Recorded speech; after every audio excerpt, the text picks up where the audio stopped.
Hi, everyone. And to all of the Gold Key, Silver Key, and Honorable Mention Award winners in this year's Scholastic Art and Writing Awards, congratulations. My name is Chris Wisniewski, and I'm the Executive Director of the Alliance for Young Artists and Writers, which is the nonprofit organization that presents the Scholastic Art and Writing Awards. This year's winners are joining an extraordinary group of past award recipients.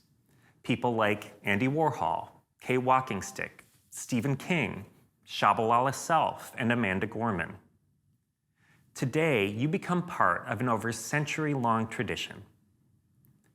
All of you have looked within yourselves and found the courage to express something unique and original through your art and writing. This is a tremendous accomplishment. And so once again, I say, congrats. This is your accomplishment, of course, but you didn't get here alone. So I also want to extend a heartfelt thanks to all of the educators, administrators, parents, guardians, grandparents, family members, friends, and mentors who have encouraged you along the way. The Scholastic Art and Writing Awards are a vast undertaking, and they're only possible because of the exceptional effort of our affiliate partners all over the country who run regional programs, our dedicated staff in New York City, the leadership of our board of directors, and the many supporters who make our work possible. To all of you, I express my sincerest gratitude. Today is a day to celebrate this year's winners, but the tradition of the Scholastic Awards continues. So to all of you who are in grades 7 through 11 who will be eligible for the awards next year, I encourage you to apply in the fall. Thanks so much, and one last time, congratulations.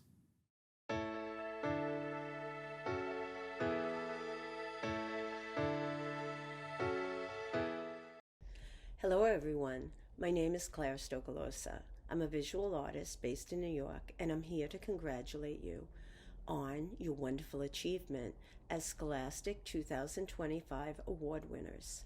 I'm going to tell you a little bit about my journey as an artist, how I found myself here, and some insights that I would tell my younger self. As far back as I can remember, I always loved creating art. My journey as an artist began when I was accepted to New York City's Specialized High School of Art and Design. To be considered, I had to put together a portfolio of my artwork and to take a practical art test. I didn't have much guidance, just a little from a few of my older siblings' friends who had gone there. I found my practice of keeping a collection of drawings, paintings, and sculptures with dates and titles very helpful in creating this type of portfolio for applying for high school and later college. Over the years, through perseverance and practice, I found my path and succeeded in becoming an artist. The journey continues. I try to grow as an artist every day in the way I see and interpret the world around me. Through the years, being an artist has fused who I have become as a person. I work in a variety of styles and mediums, such as watercolor, oil, and acrylic paints, to reflect an eclectic mix of images, which you can see on my website.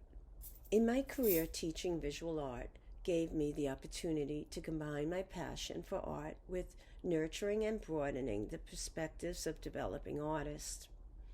My experience as an artist and an educator was acknowledged when I was selected to mentor art teachers for the New York City Department of Education.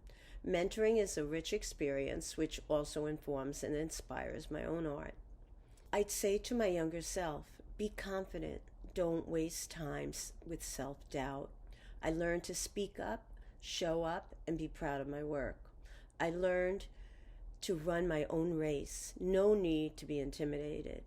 I was fortunate to be surrounded by like-minded people in high school, where we shared and collaborated and enjoyed visiting museums and joining art classes and workshops on weekends. Take advantage of the city, the museums, libraries, and free art classes. I started taking Saturday classes at the Metropolitan Museum in 7th grade. Going to art class there and drawing in the main rooms was a dream. I had since joined art clubs, and continue to visit museums and galleries. Museums offer places to go on your own or with friends with free admission as a student. I love to wander the rooms full of art. I'd often bring a sketch pad and sit and sketch. To travel and create and paint and exhibit my work internationally are achievements I dreamt of, but I never imagined I would see. I have my own art studio here in New York and in Italy. It all started by always creating, sketching, painting, looking for opportunities to sign up for classes. In spare time, I was fortunate enough to live in New York City and go to the High School of Art and Design and be able to walk to the MoMA and Metropolitan Museum, the Whitney and Guggenheim, as well as the many other museums and galleries. Now you can experience museums no matter where you live through the internet. You have to remember that did not exist when I was younger. You can visit a museum and see a show anywhere in the world via your computer or on your phone. These are wonderful things to have access to. I leave you with this advice: to be proud of this accomplishment. Keep working at your art. Think about what you would like to be as a future artist. Have a plan and work towards it with confidence. Be happy and find joy in your work. Congratulations, you are on your way for your creative journey. Thank you. Take care. Hello everyone, my name is Lelalois Beard and I am one of the co-directors of the Los Angeles Writing Project here in Los Angeles. So hello from Los Angeles, and I want to give you guys a big congratulations for winning one of the Scholastic Awards for the 2025 competition. I am here to encourage you to keep going, to keep writing. You need to know that you are enough. You have arrived. Don't let anybody tell you that you are not ready to continue to give us gifts. And you know what? Even though you guys are young writers, you have gifts to give this world. Your gift of writing can change this world. We have seen this happen. So I want you to know that we're living in uncertain times right now, and it's so important to keep writing, keep exploring this world through reading and writing. You might think, what's the next thing? What's the next level for me now? The next level is to find your tribe. If you haven't already found your tribe of writers, people that you trust to keep you going to the next level. It's about activating, amplifying yourself, your community, thinking about the things that you write that can make a difference in your communities. You know, writing is still one of the oldest forms of self-care. I don't know if you've ever thought about it that way, but it is definitely a form of self-care. And so when we think about writing, you know, think about what time can I carve out of my day, you know, every day to write. And you guys are at that age where, yes, you can do every day and write something every day. I don't care if it's poetry. I don't care if it's a list of things that you need to do or a list of things that you love, a list of inquiry, whatever it may be. But what is that time of day? And I'm going to tell you, for me, it's always on the other side of midnight. And I actually have a piece that I wrote about that a very long time ago. But on the other side of midnight, when my house is quiet and everybody's asleep, that's when I do my best writing. And it's so funny that, you know, when I was in college, I found out that, who is it? Toni Morrison would put her children to sleep, and then she would write and she would work on all of her amazing books that she's written. So find your golden hour every day. where you can do self-care through writing. So what I would tell my younger self that I think would help you guys is that it's so important to document your life right now. A lot of people think like, oh, I have to be a certain age to really document my life. Like I've had to have lived life. But in this day and age, things are changing so very quickly that there's so much that you should be able to express to people about who you are, where you live, your family life, your trials and tribulations. All these things matter, and it becomes a shared history that you want to make sure that you're a part of, right? Before I go, I want to give a special shout out to all of the young writers that have been affected by the LA wildfires. This is something that is true and dear to my heart because I, in the past, used to live in Altadena for 20 years plus. And I want you guys to know that we stand with you, that we support you, that we care what happens to you, and we know that you've definitely been through a lot of trauma. I'm gonna go back to use writing as self-care during this time. It is soothing. It gives you confidence to try to start to build that back. It's a place where you can just be you with your writing. So I was very much inspired by Amanda Gorman and the poem that she wrote as a tribute to people that were affected by the fires. And so I wrote one that's called This Land, Beautiful Altadena. And so I want to read it to you really quickly. All right, so it goes. This land, beautiful Altadena. This is the beautiful land where its mountains and deodar cedar trees are kings and queens, filled with decades of family traditions in the homes of grandmas, grandpas, aunties, unks, and cousins. This is the time to renew and reclaim our land. This is the beautiful land of roses parading down the boulevard for all to see.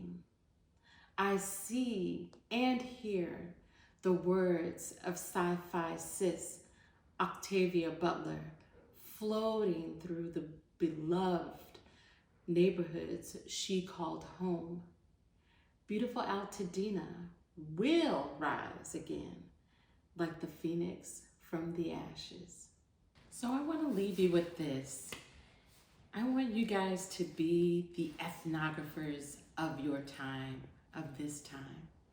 You know, be a part of history. I want you to write your own history that people will read for years to come. And we're in such a crucial time in our society where every perspective matters. Across the US and Canada, the Scholastic Art and Writing Awards celebrates the incredible journey of young artists and writers. Tens of thousands of teens earned regional recognition. Thank you to the educators, families, and friends who championed these young creatives, and a round of applause for every teen who bravely shared their work this year. Now prepared to be moved, challenged, and amazed, here is a selection of regional award-winning pieces.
What an inspiring journey through the creativity of the 102nd class of the Scholastic Art and Writing Awards. Congratulations again to all the regional award winners. We are eagerly looking forward to national awards announcements on March 26. And a heartfelt thanks to all of our adjudication partners for dedicating their time and expertise to the Scholastic Awards. And to every teen who submitted work this year, thank you. Your perspectives are vital, your voice is important, and we look forward to seeing your art and writing for years to come.